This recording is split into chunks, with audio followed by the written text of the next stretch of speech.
三魂七魄，看看哪个已不在你身上了。这条视频值得你认真看完，也许会颠覆你的认知。人有多少魂多少魄？道家认为人有三魂七魄，那是哪三魂哪七魄？我们经常听老人说这孩子丢了魂了，这个女人的眼睛勾魂摄魄，某某又被那狐狸精把魂勾走了。这些说法只是开玩笑，还是有它的生理定理意义。这就是我们接着要谈的内容。人有三魂，三魂的名字分别是胎、光、爽、灵、幽、精。三魂是神的三个组成部分。人若丢一个魂还可以，丢两个魂还能活着，若丢三个魂，人就成了行尸走肉了。中医判断人生死的标准是什么？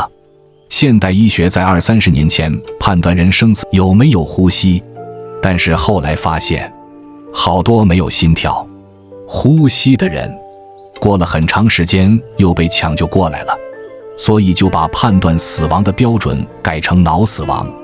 但是被他们判断为脑死亡植物人的人又被很多中医给抢救过来了，所以他们现在还在纳闷怎么判断人的生死。而中医认为，当一个人尸身以后，尽管他的肉身还在走，还在动，还在吃，还在喝，但是他已经死了。就如臧可嘉的诗，有的人活着，他已经死了。三魂中最重要的是胎光，这是生命之光，如果他没了，这个人也就没了。有位老中医给一位老总看病，看完了以后说，你准备后事吧。那人一听，你这中医说你神，你也太神了。这位老中医就告诉了他死的具体日期。那人当场就说，到那天王府饭店我摆几桌请你吃饭。这位老中医的儿媳妇也是学中医的，中医学院毕业出来的，就跟这个老总解释说，我爸这人老派说话，您别介意，他这是胡说八道呢。最后这个老总要给老中医钱，老头说我不收死人的钱。结果呢，老总真的就没活过老中医说的那天，还没摆席上宴席就死掉了。我看这个电影的时候，已经中医学院毕业参加工作了，当时心想这有点太悬了吧，我是学中医的，我就不信。10年以后我再看这个片段，就真相信了。也就是说，古代的中医就是这么看病的，他先看一个人的神在不在，胎光还在不在，通过这个就能判断人的生死。第二个魂叫爽灵，灵是由灵简化而来。大家要学中医或学古代的道家思想，灵是什么意思？底下一个屋，通过念咒语，动嘴来与天地沟通。这种仪式古代叫祝由术，我们现在还在说祝你生日快乐，还在用这个祝字，但是已经很少有人知道它最初的意思。说祝，然后祈求下雨，念的咒跟天地沟通了，下了雨啦，这就叫灵。每个人都有爽灵，这个灵是很快的，爽就是快的意思。很多人有心思的本事，包括一些白痴天才，随便告诉他一个日子，他能告诉你那天是星期几，这是无法用逻辑推出来的，是一种天赋的本能。爽灵决定了人的智力、慧力以及反应的快慢。我接触的孩子很多，有天生呆傻痴的，也有生而神灵的，每个人的禀赋都不一样。禀赋来自于哪里？魂的一部分爽灵。所以孔子说，生而知之为上，学而知之压之。而那些弱智的孩子或自闭症的孩子丢了什么魂？就是因为丢了个爽灵。还有一个魂叫幽精，它决定了人的性取向和性能力，决定人将来会爱什么人。我们这里的魂指的就是幽精。同性恋的性取向也是由它决定的。同性恋能改吗？不可能。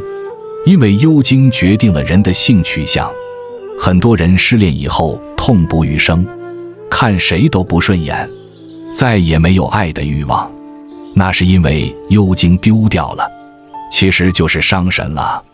我们说某个人黯然销魂，黯然神伤，魂飞魄散，这里的魂都是指幽经。以上是我们说的魂的组成。那么当人睡觉以后，这些魂，特别是胎光，会处于一种什么状态？它们本来照耀着全身，这时候就开始把光调暗了，人就开始睡觉了。但是谁还在工作呢？是魄、二魄。学过中医理论的人都知道，肝脏魂，肺藏魄，人死的时候，魄也会离开人体。那魄从哪儿离开人体？中医认为人体有一个门叫魄门，它是魄离开人体的门，魄门就是肛门。所以古代人抢救快死的人，第一件事是塞住肛门。很多人死的表现大都是屁滚尿流、大小便失禁。下面我们说一下七魄的功能。第一个魄主宰人的呼吸，那些睡着了以后打呼噜的人，就是因为这第一个魄有问题。我们经常说这人真有魄力，有没有魄力要看睡着之后的那个样。睡着了之后像个婴儿一样，呼吸均匀，不翻身，不扭动，一觉到天亮，那才叫有魄力。呼吸有问题，不是被憋醒，就是被痰堵得闷醒，或者是在睡觉的时候老是咳嗽喘，不能平卧。有些人睡着了就得颠高，不能平卧，都是这个魄有问题。那治疗这个魄，我们主要治哪儿呢？主要调整肺和大肠的系统。第二个魄主宰心跳，睡眠当中心跳突然加剧，血压突然升高，或者心动过缓，甚至干脆有间歇停跳的人，就是这第二个魄有问题了。第三个魄主宰消化，假如晚上吃完饭，第二天早晨又饿了，因为吃的东西都被消化掉了，这说明主宰消化的魄没问题。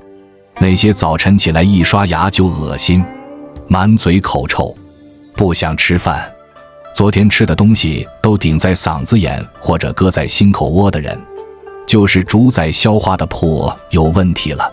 第四个魄控制水液代谢，假如晚上喝了水，第二天早晨起来撒一大泡尿，很痛快，这说明控制水液的魄力很强，不仅能把水消掉、化掉，而且能憋得住。魄力不强的人就得起夜了，晚上喝点水就得起好几趟夜。起夜还算好，有的人干脆做梦找了个厕所，哗哗哗一尿，结果尿一床，这是控制水液代谢的魄有问题了。第五个魄，修复生殖功能。假如晚上有性生活，累了睡了一夜，第二天早晨又兴致勃勃，这说明主宰生殖功能修复的魄很好。假如晚上有了性生活，第二天累得腰酸腿疼起不来，从此君王不早朝，这说明这个魄用的过多，或者恢复能力太差。第六个魄是知冷知热，人睡着了之后还有觉，如果很冷的话，在睡梦中也会盖上被子。知冷知热的魄如果出问题会怎么样呢？很容易第二天就感冒，好多孩子都是吃多了蹬被子，第二天流清鼻涕着凉。还有些人该热的时候不热，该冷的时候不冷，睡着了以后出一身汗，醒来以后褥子上都是一个汗水湿透的人。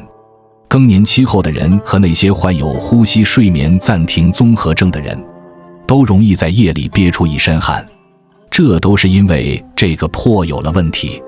第七个魄具有警觉功能，魄过于警觉的人，有点风吹草动就紧张睡觉的开着灯关着门，老公一出差就睡不着觉。